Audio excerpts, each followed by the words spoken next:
You're watching 11 Alive Morning News. 11 minutes of nonstop news starts now.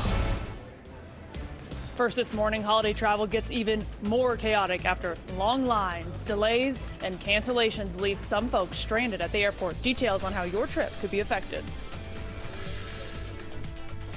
And we started off today with temperatures in the 30s. Wait till you see how warm it's going to be, though, by the time we bring in the new year. We've got a big warm up on the way. 11 minutes of nonstop news with a state of emergency in Georgia until midnight. The Arctic blast bringing unprecedented challenges, a lot of burst water pipes, and some boil advisories across the metro. The issues are causing some businesses and government buildings to close today as people scramble to clean up all this mess. Liza Lucas in studio breaking that down for us. Yes, burst pipes ruined the holiday for some local families and businesses, and today expect more fallout, including some closures. That includes Fulton County telling us some of their facilities, like the libraries, will be closed. Some DeKalb court buildings also impacted. And meanwhile, plumbing technicians like Rashad Patterson are working around the clock to make repairs. You have customers that have no problem with you coming late, 2, 3 o'clock in the morning. I'm getting these pipe bursts called. Pipes burst inside the house, outside the house. It's just a big catastrophe.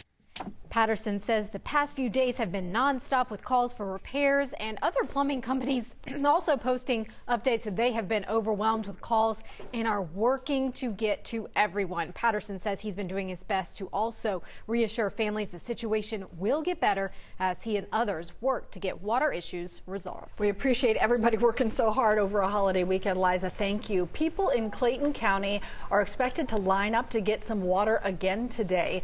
The county is one of at least 4 that have put down water advisories to boil water. Others in the metro include parts of DeKalb and Forsyth.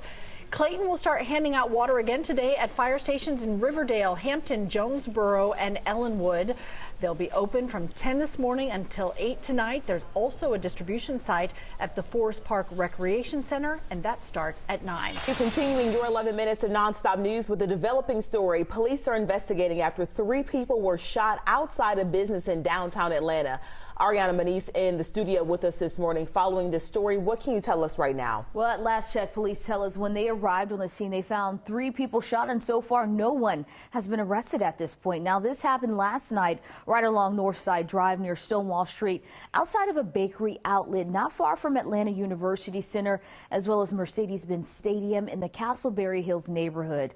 2 of the people shot were under the age of 18, and police tell us a 3rd person appeared to have been grazed by a bullet. They were all taken to the hospital, and one of the victims was in serious condition. And now for the cause of this shooting, police tell us that they believe this was drug related. Now, investigation is still ongoing as police, they have not made any arrests. I just reached out to APD as investigators say they're still trying to piece together exactly what led up to the shooting.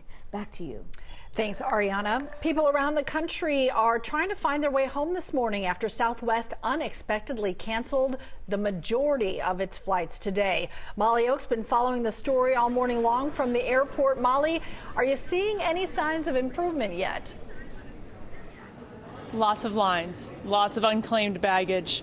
Not a fun day if you are flying. You're going to want to get here extra early, not necessarily for the security lines, but for some of the check-in lines. Southwest did send us a statement apologizing to both employees and its customers, saying it wasn't a staffing issue, but it was due to disruptions in scheduling and also crew positioning. Now, this comes after Southwest canceled a total of 2,870 flights. That's roughly 70% of the scheduled flights yesterday. We did talk about those long lines we're seeing at the airport. I want you to look at the video that's on your screen right now. That was from yesterday at the ticketing counter. That line wrapping around and behind the ticketing counter, leaving customers waiting in lines for hours. Southwest Airlines now says it'll operate at 1/3 of its scheduled flights, but Southwest is not the only airline dealing with this. This line of folks behind me that goes all the way past baggage claim into the ticketing area, they're all waiting for check-in at Frontier. Guys.